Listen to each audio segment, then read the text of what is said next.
I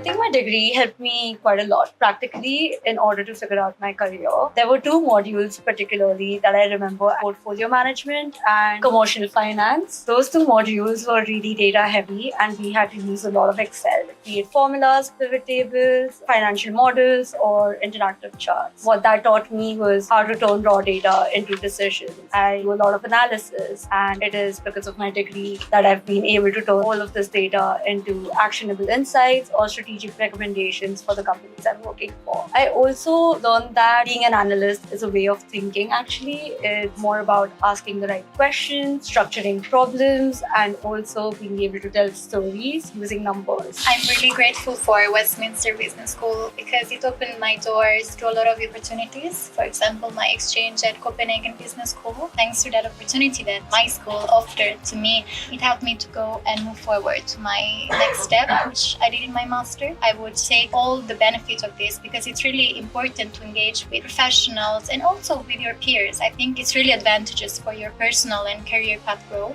One of the things that I looked at was the accreditations. Tried not to have tunnel vision, but also tried to know which one I wanted to go for. And I think I always sort of deviate more towards the management accounting. So a couple of the modules like financial accounting and advanced financial accounting and corporate financial accounting help solidify that decision. So take advantage of the career advice and the CV reviewing and competency write-ups and stuff, because it's very good to have someone look over your CV or competencies.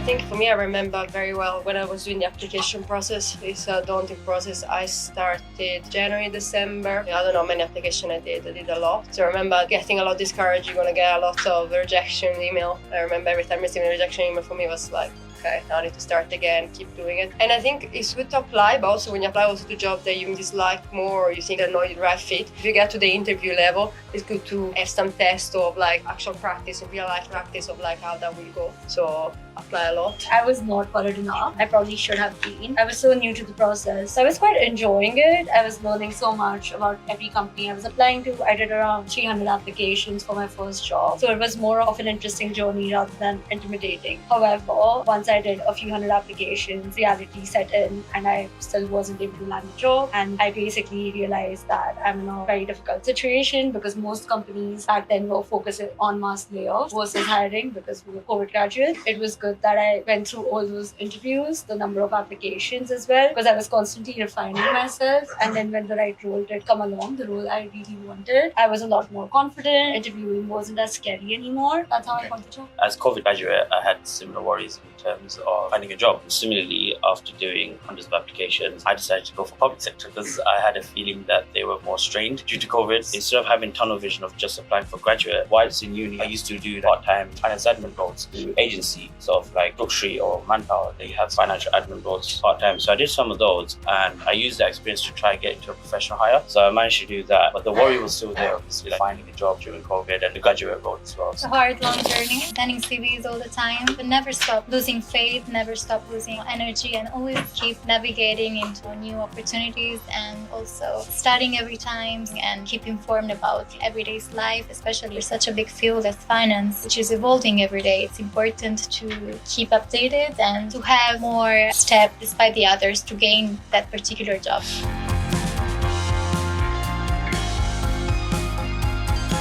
There's obviously traditional methods such as finding graduate schemes on LinkedIn or internships on LinkedIn or companies' career website, but also try to find some creative approach to finding a job. For example, I always wanted to work in Canary Wharf. So I used to walk around Canary Wharf with a notebook in my hand and note down all the office names. And I would then go home and look up all of their careers and whatever aligned with me, I would apply. And then soon after, I increased the search to all around London. So I was basically on the job hunt every time I worked. to step out of my house. I would look at friends and families that were already enrolled in certain companies, and studying in finance, every single company has a finance function. So all you got to do is just find the company name, look into the finance function and see what jobs and roles are available there. And a lot of the time, especially after the budgets have gone in for the year, you will find a couple of entry-level roles available and maybe even a couple of graduate schemes. So whilst everyone's got tunnel vision trying to land, JP Morgan, Morgan Stanley and whatnot, sometimes try and think outside the box and find a reputable company and look for a graduate finance scheme. If you apply for finance, usually it's finance meaning accounting rather than finance meaning strategy or meaning asset management or meaning wealth management. Many companies wouldn't have this. It's something to bear in mind, not to be disappointed. It's good to try everything. I also need to bear in mind if you go 3 months in do an internship, it's very likely you end up then getting an offer from them, and then either you try to find something else, or it's very late or very common for people to go back there. So you might just find yourself then you have done 3 years of accounting. So something to bear in mind. Finance, sometimes if you read like finance analyst or finance internship, is really accounting.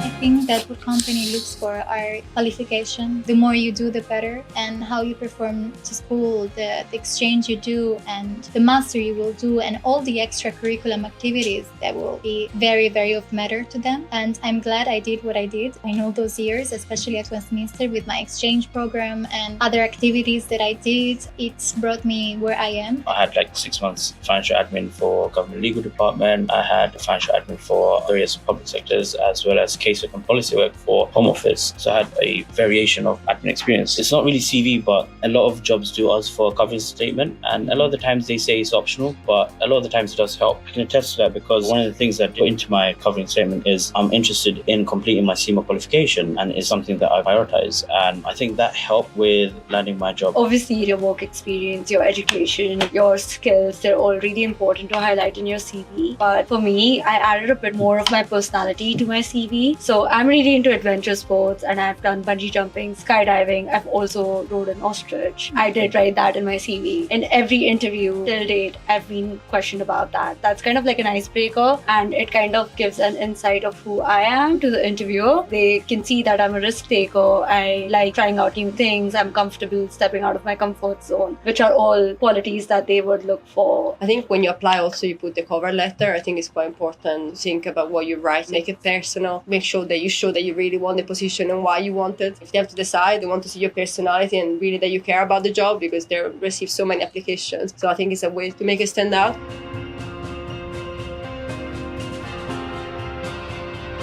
I think apply, be quite diligent, and maybe try once a month to put yourself a goal as like I'm gonna attend at least one event a week. Make sure you're active, speaking to people. Even if it doesn't go anywhere, it helps you. Like then if you get to an interview, you already know the way you need to speak, to engage, type of questions, be curious. I think you should set yourself a deadline. Let's say if by March or May you still haven't received any offer for the summer, then maybe double the amount of application you're doing. I'd like to add one point. We are all now the generation of AI. Don't use AI a lot to write or make your CV. You can use AI for like 10% of it to help you make your CV better. But now that I'm on the other side where I'm interviewing people and looking at CVs, it's really evident that AI has been used to make your CV. The human element is what's going to set your CV apart. This is going to sound a bit harsh. If you're in a job like a part-time thing, from personal experience in the sense I've seen other friends and family do this, don't get comfortable. You will find yourself very quickly run out of time. Before you know it, you've gone a year out without finding the role that you want. I know people that have saved up from these part-time jobs and just let go of the job completely and force them themselves. Even if it's not in the ideal company, yeah, sometimes you just got to take that risk and jump. Like,